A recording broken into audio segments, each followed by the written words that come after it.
Oftentimes when going through a digital or business transformation, organizations feel like they have to invest a ton of money in technology or else they can't do anything with their transformation. And rather than thinking about this as an all or nothing proposition, it's helpful to think about what your options are that involve transformations without technology. And that's what I want to talk about here today.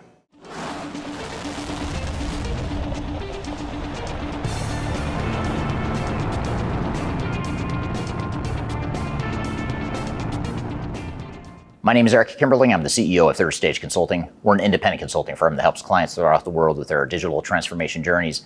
And when we hear the term digital transformation, the word digital throws us off oftentimes.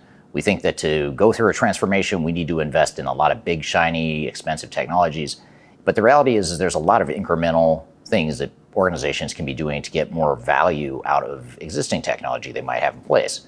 Not to say that they might not be in parallel looking at other options and looking at potential technology investments in addition to that, but there's a lot of things that organizations can be doing more incrementally at lower cost, lower risk than a big, massive digital transformation.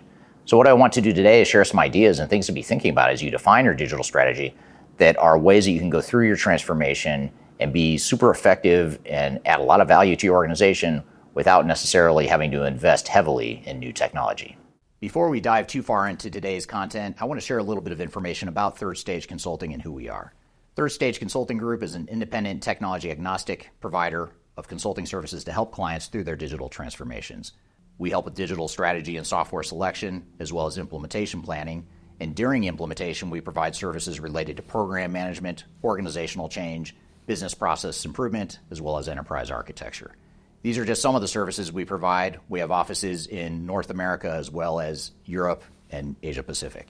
So if you'd like to learn more, I encourage you to check out our resource center, which includes a number of resources that will help you through your digital transformation, and you can access that for free using the QR code here or the links below. You can also reach out to me directly if you'd like to discuss your digital transformation and brainstorm ideas on how to improve where you're headed on your journey. Now let's jump back into today's content.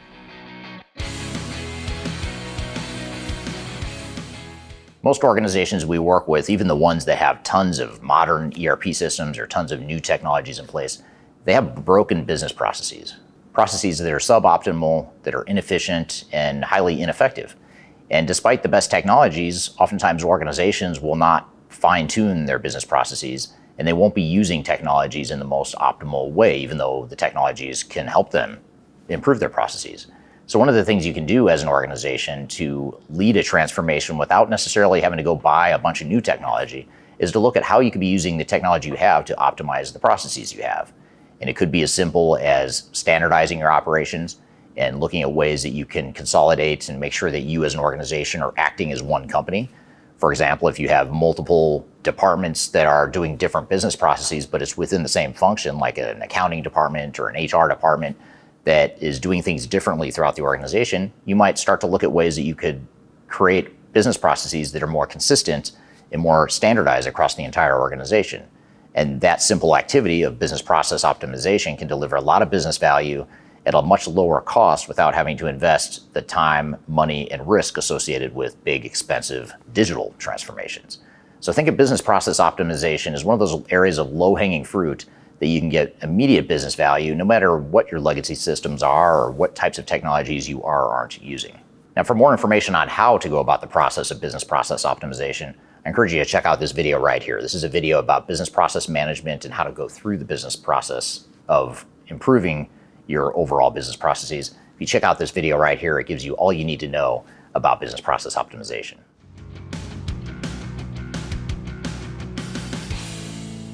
Just like broken business processes can undermine the efficiency of an organization, so too can inefficient organizational structures.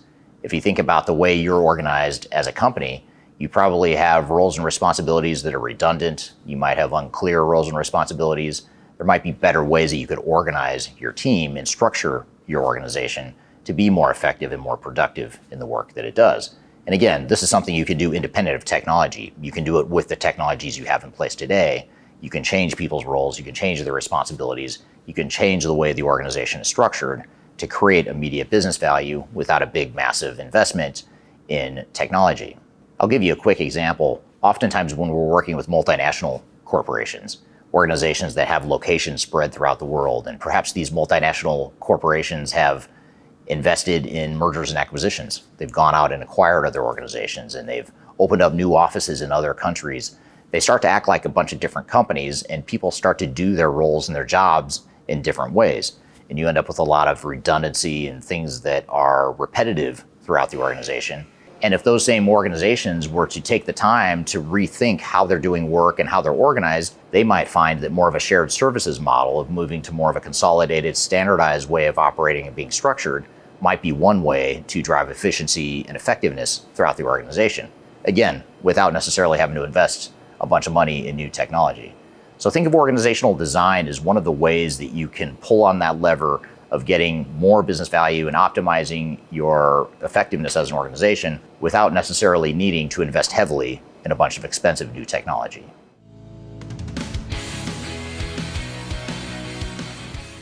Technology and data silos are one of the biggest problems that organizations face operationally and technically.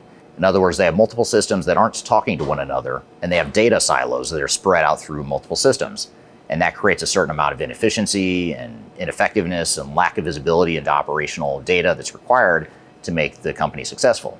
Now, one solution would be that you could replace all those legacy systems with a new integrated set of products. Or another option might be you find a way to integrate those systems better to where you're not necessarily ripping out those old systems and replacing them, but now you're integrating them across the entire organization. So there's a lot of different ways you could do this. You can do this with integration tools that are out there. There's certainly platforms and integration middleware types of tools that'll help you.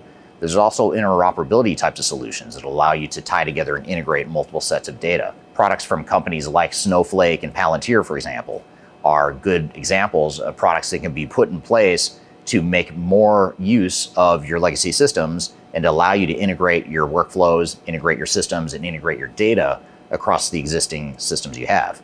And again, this might be a small incremental investment in technology, but it's not a massive investment in all new back office systems. So that's another way to think about this, is how can we look at integration and operability as one possible way of getting better integration and access to different systems and data that we might already have in place within our organization.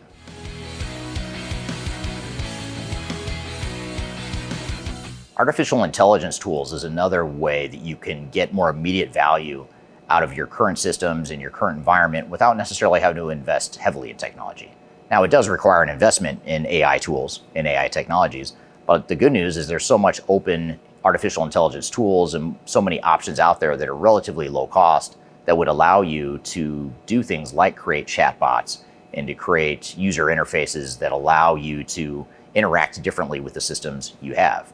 And especially with the generative AI tools that are out there, there's a lot of ways you could use ChatGPT and OpenAI and other types of tools to help accelerate people's effectiveness and efficiency and productivity without, again, necessarily needing to replace all of your back office systems.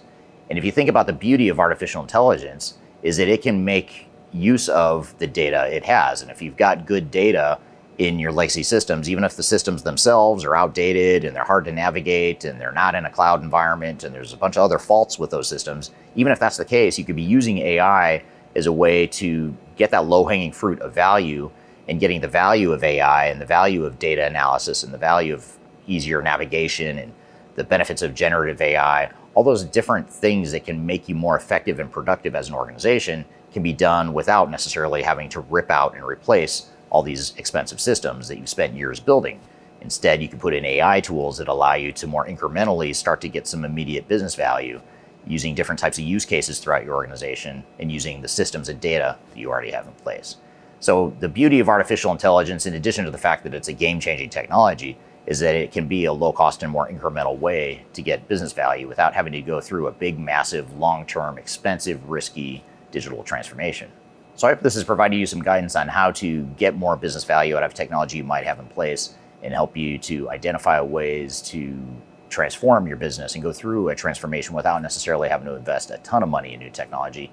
And again, this is meant to be a solution that provides you incremental improvements, maybe in parallel with a broader or bigger digital transformation. Or if you're not sure when or if you're going to go through a digital transformation, it can be a way to help you make progress, make improvements, and cherry pick some technology improvements in usage that allow you to do so in a way of the confines of the current budget and the current risk profile that you might have as an organization. So if you'd like to learn more about other digital strategies that are meant to help you through your digital transformation, I encourage you to read our Digital Transformation Report. It's an annual report we publish each year that highlights some of the trends and best practices in the digital transformation space. It also provides a number of benchmarks and independent reviews and rankings of different technologies available to you in the marketplace. If you'd like to read that, you can scan the QR code right in front of you or go to the links in the description field below. So I hope you found this information useful and hope you have a great day.